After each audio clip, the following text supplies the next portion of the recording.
Yeah, look. Hands up, hands up, hands up. Don't shoot, don't shoot, don't shoot. Can't you see I got my hands up? Hands up, hands up. Don't shoot, don't shoot. Hi guys, it's your girl Gypsy back with another video. I hope you guys are having a wonderful week. We are in a new month. We're in the month of August. Isn't that crazy? Like, it is already August. It blows my mind, but I'm praying and hoping it's a better month because y'all, last month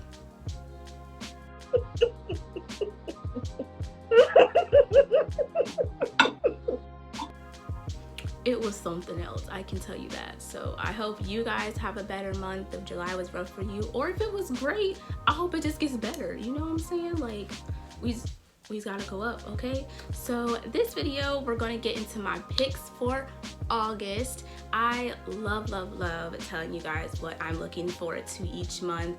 Now, is it easy to find these books, especially for Black authors? Of course not. Why would it be easy? It should be, but it's not. It's like, guys, it's actually pretty rough because like I just like Google August books 2020 or something like that, and I literally had to scroll for like, I ain't gonna lie, like hours just to find some. And it's not just for Black authors, but just different genres. It's honestly ridiculous. But enough of that, let's get into these picks. So just like last time, I have my handy computer because your girl hasn't upgraded to a camera yet, but we're just gonna speak it. I'm just gonna get a camera by the end of this year, because once I get a camera, y'all can't tell me nothing. I'm just saying. All right, so the first book is Facing the Sun by Janice Lynn.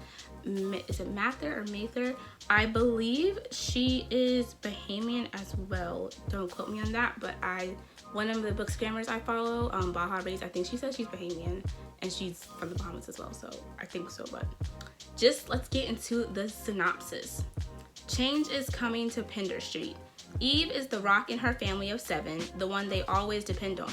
But when her dad is diagnosed with cancer, she wants nothing more than to trade her worries for some red lipstick and a carefree night.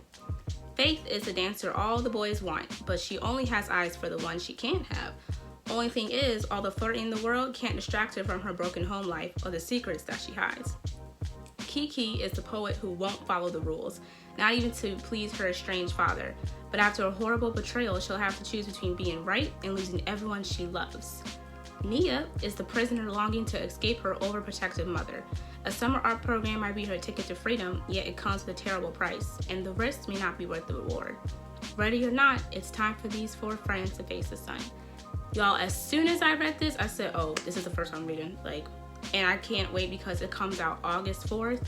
Oh my goodness. Like, as soon as I get this book, dive right in. Like, I'm just, ooh, that, you can tell it's just gonna be super good. So it's a Caribbean set story, so hashtag read Caribbean, because y'all already know it's just starting the month of June. So looking forward to that one. Next, all right, number 2, The Black Kids by Christina Hammonds Reed. This is perfect for fans The Hate U Give. So if you like books like that, or if you never read it and you want to like try to read something that's like it before you read that one, boom, there you go.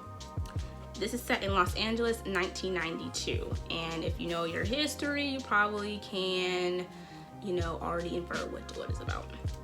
Ashley Bennett and her friends are living the charmed life. It's the end of senior year and they're spending more time at the beach than in the classroom. They can already feel the sunny days and endless possibilities of summer. Everything changes one afternoon in April when 4 LAPD officers are acquitted after beating a black man named Rodney King half to death. Suddenly, Ashley's not just one of the girls, she's one of the black kids. As violent protests engulf LA and the city burns, Ashley tries to continue on as if life were normal, even as her self-destructive sister gets dangerously involved in the riots. Even as the model black family facade her wealthy and prominent parents have built starts to crumble. Even as her best friends help spread a rumor that could completely derail the future of her classmate and fellow black kid, LaShawn Jackson. With her world splintering around her, Ashley, along with the rest of LA, is left to question who is the us and who is the them. So I think it's going to be a very interesting book, obviously very timely. I can say I definitely can relate to this, just like, oh yeah, well, I'm Jypsy, and some people see is just a black girl, it's just a black woman, that's it. And even then they're just like, oh, it's just some to some whatever. So this is definitely going to be a good one. I can tell you that. All right, number 3. Don't Ask Me Where I'm From by Jennifer DeLeon and illustrations by Alina Garneau. 15-year-old Liliana is fine, thank you very much. It's fine that her best friend Jade is all caught up in her new boyfriend lately. It's fine that her inner city high school is disorganized and underfunded. It's fine that her father took off again. Okay, maybe that isn't fine. But what is Liliana supposed to do? She's 15. Being left with her increasingly crazy mom? Fine. Her hating little brothers? Fine. But it turns out Dad did leave one thing behind besides her crazy family. Before he left, he signed Liliana up for a school desegregation program called Metco, and she's been accepted. Being accepted into Metco, however, isn't the same as being accepted at her new school. In her old school, Liliana, half Guatemalan, half Salvadorian, was part of the majority where almost everyone was a person of color. But now at Westburg, where almost everyone is white, the struggles of being a minority are unavoidable. It becomes clear that the only way to survive is to whiten up. And if Dad signed her up for this program, he wouldn't have just wanted Liliana to survive. He would have wanted her to thrive. So what if Liliana is now going by Lily? So what if she's acting like she thinks she's better than her old friends? It's not a big deal. It's fine. But then she discovers the gutting truth about her father. He's not on one of his side trips, and it isn't that he doesn't want to come home. He can't. He's undocumented and he's been deported back to Guatemala. Soon nothing is fine and Lily has to make a choice. She's done trying to make her white classmates and teachers feel more comfortable, done changing who she is, denying her culture and where she came from. They want to know where she's from, what she's about. Liliana is ready to tell them. So you can already see this book is going to be so good. It comes out August 18th. What I like about this book is just, the different themes going on. You got the assimilation, you have, the deportation going on. So if you are triggered by that, I probably wouldn't get this book yet unless you still want to get it. But I'm really looking forward to this one. Really looking at it. And she's a first generation American Latinx. So if you identify as that, I would get this book. All right, number 4, The Death of Evelyn Oji by Akwake Mezi. I know I butchered that name, and I'm sorry. One afternoon in a town in southeastern Nigeria, a mother opens her front door to discover her son's body wrapped in colorful fabric at her feet. What follows is a tumultuous, heart-wrenching story of one family's struggle to understand a child whose spirit is both gentle and mysterious. Raised by a distant father and an understanding but overprotective mother, Vivek suffers disoriented blackouts, moments of disconnection between self and surroundings. As adolescence gives way to adulthood, Vivek finds solace in friendships with the warm, boisterous daughters of the Niger wives, foreign-born women married to Nigerian men. But Vivek's closest bond is with Osita, the worldly, high-spirited cousin whose teasing confidence masks a guarded private life. As their relationship deepens and Osita struggles to understand Vivek's escalating crisis, the mystery gives way to a heart-stopping act of violence in a moment of exhilarating freedom. So this book comes out August 4th, but I think it's pretty interesting, obviously, with, the whole discover her son's body at her front door. That's pretty daunting, so looking forward to that. All right, number 5. Now That I Found You by Christina Forrest. This is also romance. I know y'all are looking at me like, Jai, are you really into romance now? It was all a lie. Guys, it was all a lie. Yes, I am.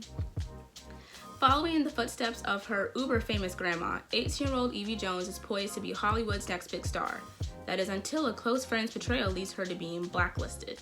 Fortunately, Evie knows just the thing to save her floundering career, a public appearance with America's most beloved actress, her grandma Gigi, aka the Evelyn Conway. The only problem, Gigi is a recluse who's been out of the limelight for almost 20 years. Days before Evie plans to present her grandma with an honorary award in front of Hollywood's elite, Gigi does the unthinkable. She disappears.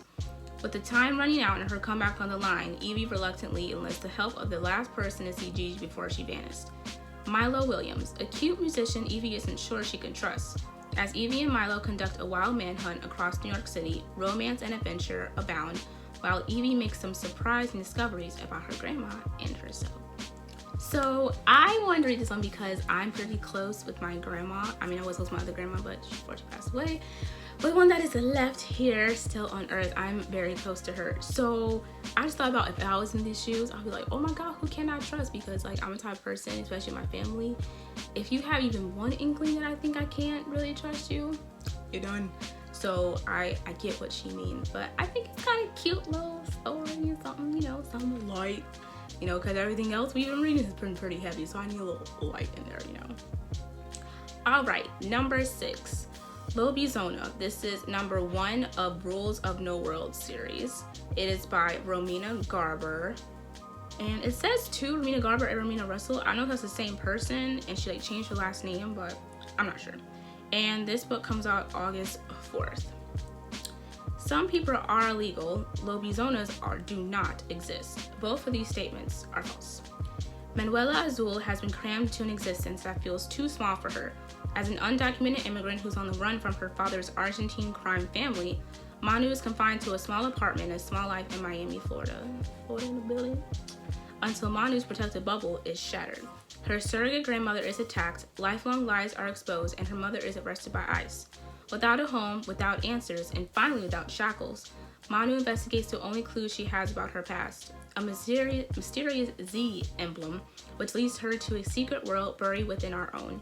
A world connected to her dead father and his criminal past, a world straight out of Argentine folklore where the 7th consecutive daughter is born a bruja and the 7th consecutive son is a lobizon, a werewolf. A world where her unusual eyes allow her to belong. As Manu uncovers her own story and traces her real heritage all the way back to a cursed city in Argentina, she learns it's not just her US residency that's illegal, it's her entire existence. So obviously you can tell there's going to be a lot of twists in that, which I'm like, I'm so here for it. And I know you're probably like, Jared's like the second story that includes ICE. Well, unfortunately, too many people relate to this, so BOOKSTORES read about it. But I think this is a really cool, you know, like really cool story. I imagine there's probably some like thriller in it with like the folklore and all that stuff. So I'm pretty down for it. All right, and the last one, number 7, is Raybearer. This is the first book in the Raybearer series by Jordan. If you go. All right. Tarasai has always longed for the warmth of a family. She was raised in isolation by a mysterious, often absent mother known as the Lady. The Lady sends her to the capital of the global empire of Aritsar to compete with other children to be chosen as one of the Crown Prince's Council of 11. If she's picked, she'll be joined with the other council members to the Ray, a bond deeper than blood. That closeness is irresistible to Tarasai, who has always wanted to belong somewhere. But the Lady has other ideas, including a magical wish that Tarasai is compelled to obey. Kill the Crown Prince when she gains his trust. Tarasai won't stand by and become someone's pawn, but is she strong enough to choose a different path for herself? So this book comes out August 18th, and it actually reminds me of this one that I'm reading right now. I'm not done with it yet, but the similarity between you have to like kill someone like a royal family or for something like that, it's kind of similar to this one as well, because that has to happen to them. I don't know if he's going to be killed or not, but I'm going to find out once I finish reading the book. But I thought it's really different because I'm liking like the integration, like sci-fi and YA fiction. Like I'm into it. But those are my picks for August. If any of these books interest you, comment down below and let a girl know, because maybe we can do like a buddy read. And if you don't know what a buddy read is, basically you just read at the same time. So I think it'll be kind of cool, because then I can like talk to you guys, be like, oh my God, did you see what happened? Oh my God. And everything. And I'll go at your pace, because I do kind of read fast sometimes, or all the time possibly, so I wouldn't mind doing that. But I hope you guys enjoyed this video. I hope you all have a wonderful day, and I'll see you guys in the next upload. Jypsy out.